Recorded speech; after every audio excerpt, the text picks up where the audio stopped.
Jay here from Stretford, Paddock. This is it. This is the big one. Manchester United hosting Everton in the Premier League. Joining me, as always, for the preview is Mr. Joe Smith. Joe, yeah.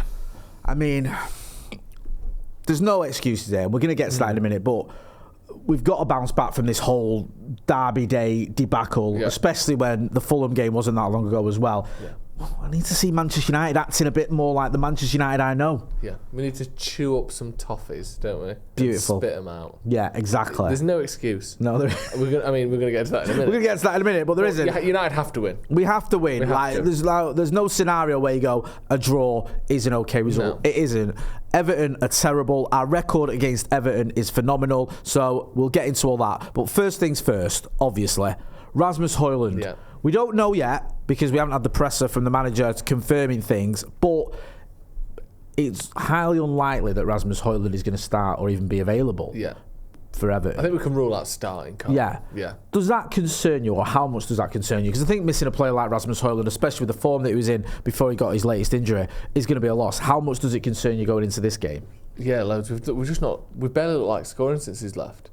And we don't look like scoring that much when he's been here. United don't score enough goals. We didn't score enough goals last season. It's a consistent theme with us under Ten Hag. And if you really, other than the Solskjaer sort of period, it's been something that's been difficult a lot in the last 10 years. We've struggled to score goals a lot. And, you know, especially under Ten Hag, I always say it about sort of points to goals ratio. But United managed to pick up more points per goal they score than anyone in the league, which on one hand is good because it means that defensively we can graft. It means that weirdly it actually means that we're quite good at holding on to small leads. I think we haven't won a game, or we've only won one game by more than one goal in the last sort of, well, no, it may be more than that now, but very few games do we win by more than one goal. And I think up until Christmas it had been one game that we'd won by more than one goal. So even though it feels like we drop leads all the time, we're actually quite good at holding on to small leads. But that can't last forever, and you can't win titles or challenge for things. I know we're nowhere near that, but by scoring 45, 50 goals a season, you know, the top teams score way more than that.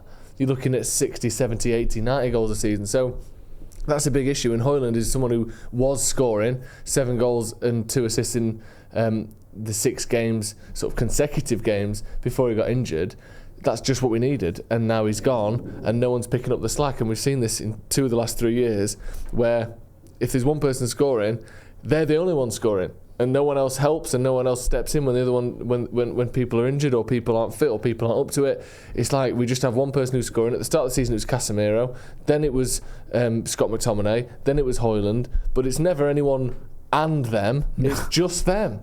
Like, it's not good enough. It can't carry on forever, this. No, it can't. You're right, and it is incredibly frustrating. And there was sort of warning signs a little bit last season with Marcus sort of doing the heavy lifting, and once you got past him and maybe Bruno, there was a bit of a drop, wasn't there, to the next highest goal scorers. It wasn't like we had players who were weighing in with sort of 12, 13, 14 goals. That just wasn't really happening. So we are over-reliant on Rasmus Hojlund. It's amazing that we've got ourselves in this predicament already. I mentioned earlier about no excuses. Everton, I think, have won once at Old Trafford in the last 11 years. I think it's twice in about 40 or whatever it is. It's been, the record there is pretty woeful. Here, I should say, is woeful. They're struggling this season. They obviously had that 10-point deduction, but they got some points given back to them. I think it was 4 points given back to them on appeal.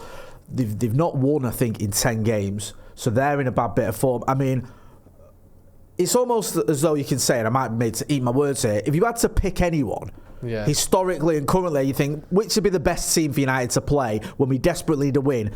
Everton is the go-to team. Everton at home is about as good as it gets for Man United. Yeah. Like, it's up there with one of the most comfortable fixtures in British football for any team. You know, and that's no diss to Everton. Obviously, if we'd have faced a team outside of our division, it'd be more comfortable. But in terms of 2 teams from the same league playing each other, United beating Everton is about as reliable as you can get. Like, this is perfect. So that's why we're talking no excuses here, because there isn't a world where they get to beat us and it's okay, or we get to draw and it's okay. We just have to win.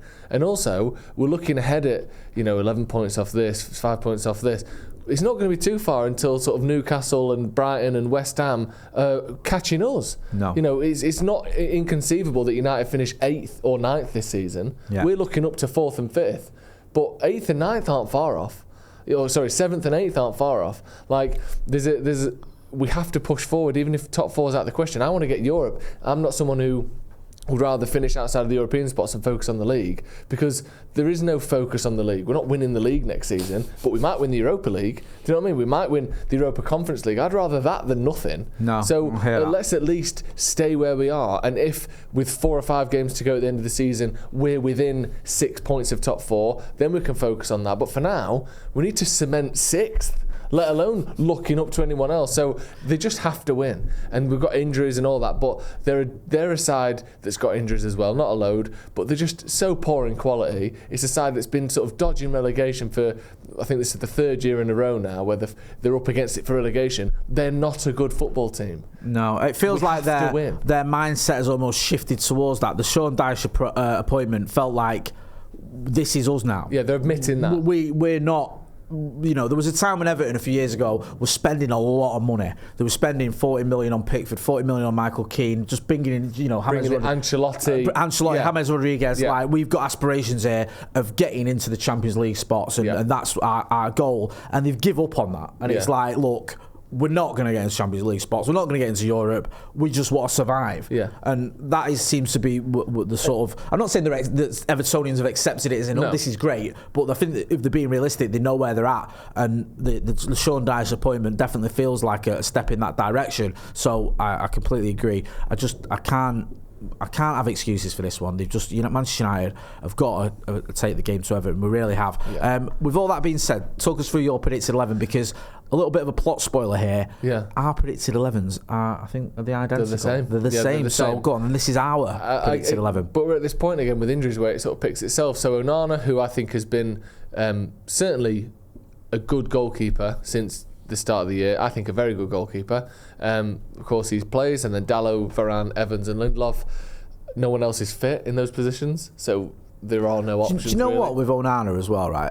Maybe Emrabat, sorry. Forget the Champions League, because he had a stinker in the Champions League. I'm not excusing that, but in the Premier League, he's not been as bad as some people want to make out. No. Like, if you watch other teams and other clubs, you watch, say, David Raya at Arsenal, he's dropped some absolute howlers. Yeah. And no one cares, because he's got a team in front of him that'll go out and score 5 goals anyway.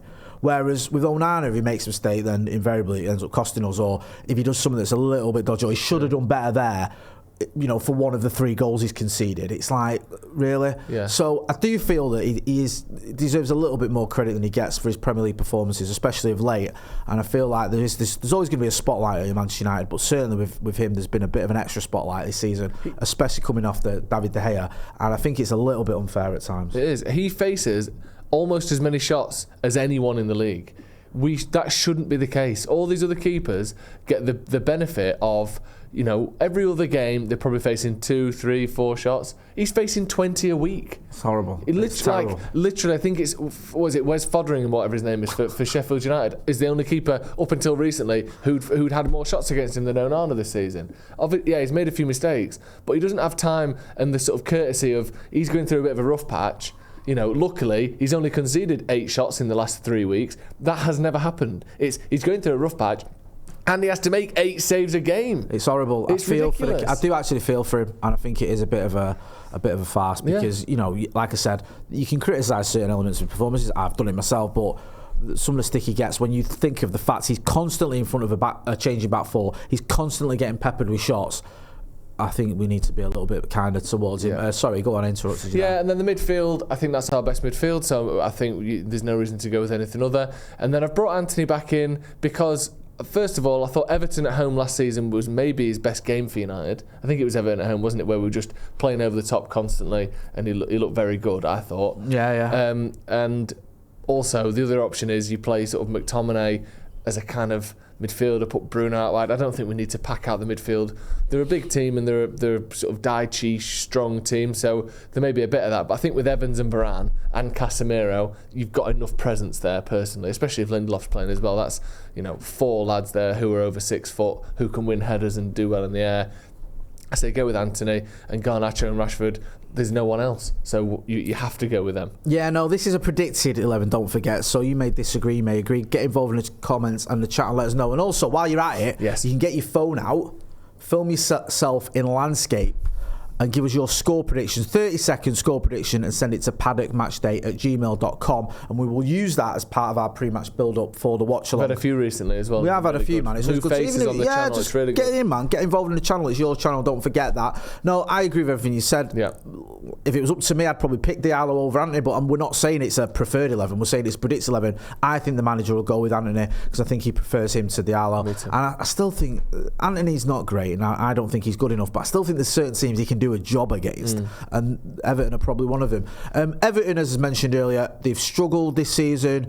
They're not in very good form. I think if we're looking at the last 5 there, 2 losses and 3 draws? Yeah. The West Ham game in particular was a bit of a bad one for them because I think they had a really good opportunity as well to make it 2-0. Dwight McNeil missing from 4 yards out. So it's not been a happy time for him down at Goodison Park. I mean, you look at that team, some of the stats there, they make United look good. I know. I mean, Calvert-Lewin is on a 16-game goal drought. I'm sure he's been on a 16-game goal drought every time I've checked in on him for the last 3 years. It's ironic, isn't it, that they got rid of Neil Maupay because it's like, well, he doesn't score enough goals. He's no use to anyone. I think he's banged in a few for Brentford. And then Calvert-Lewin, I know he has other elements to his game, not just goals, but hasn't scored. Dwight McNeil, I think when they brought him from Burnley, he had one goal. He had, I think, was it no goals and 1 assist in his last 40 games for Burnley, which again felt like a bit of a weird move for an attacking player, but I know he does a lot of sort of defensive work. And Decore is the top scorer on 6 goals, which is almost as bad as us. Yeah, it is. It's like you think you are Man United with your top scorer on 6 There's goals. a lot of similarities, isn't there, with Everton and United? It's sort of the mutual hatred of Liverpool, the fact that we're sort of being overshadowed somewhat by our rivals, and that we used to be. I know it was a lot longer ago for Everton, but we used to be good. And the fact we've got quite a big fan base as well. I know we've got a big one. And the fact that they've got owners who have wasted a shitload of money. Yeah. And I mean, obviously they've dropped a lot further than we have, but they're a team that isn't where they think they should be, and quite rightly so. Like we were talking before about Everton, and they do seem to have gone into that like, let's hunker down and stay in the Premier League mode. Yeah. I think, and I hope, I actually quite like Everton really in the grand scheme of things. I've got less reason to dislike them than other teams. So I think they will get back up to challenging for Europe in the next 5-10 years or whatever. But for now, they are very much in just keep us up until we kind of get a flow going. And United have to capitalise on that. I know we'll get into the score in a second, but I don't mind Everton, like we just said, but that's nothing, is it? We have to beat them. It's just we just go out there and beat them.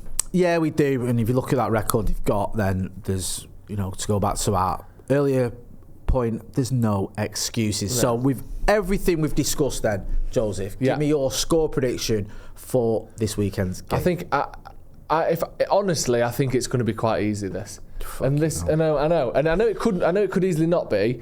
But what I actually think is going to happen is I think we're going to have loads of chances and score a few goals. I think we're going to win 3-0, and I think it could be 5-0. Yeah, I don't think I've ever heard you say that. No, I think we're going to really do it. Known you. But yeah, 3-0. I would love to share your optimism and confidence, but I don't. So I won't go for 3 or 4 or 5-0. I think this could be touchy, and I think the crowd will turn. It's an early kick-off, which is always a bit funny in it, half 12 kick-off. You just don't know how things are going to go. We saw it against, we've seen it a couple of times this season, where like Bournemouth and Fulham, where we don't start off well, and the crowd are a bit like, what's going on here? And then they get a bit of confidence. I'm hoping that isn't the case, because we want to see a reaction following the derby. I think it might be a bit of a touchy affair. I'm going to go 1-0 United. Yes. I think it might be a bit of a struggle. It might be a scrappy one where we're hanging on, but I'll take it. We need a win. If we don't get a win, right, even though it's almost done already, if we don't win on Saturday, that is Champions League football next season is 100% off the table. Yeah. Do you remember the 3-3 against Everton where that killed any slim chance we had of a title that season under Ole? This is the same scenario here. We don't win, we have got 0 chance of getting in the Champions League next season. If we win, it's still very, very slim, but it's at least slightly possible. So it has to be a win for me. There's no excuses, as we said earlier. Joe, always a pleasure, my brother. Go and check out the Sloppy Joe's podcast. Always good stuff on there. You know where to find me as well. We're going to be back for the watch along. Don't forget, it's an early kickoff, so we're going to be here on this at 11:30. Sending your score predictions to paddockmatchday@gmail.com. That's been Joe Smith. I've been Jay Motti. This has been the preview for Manchester United versus Everton in the Premier League. Thanks for watching.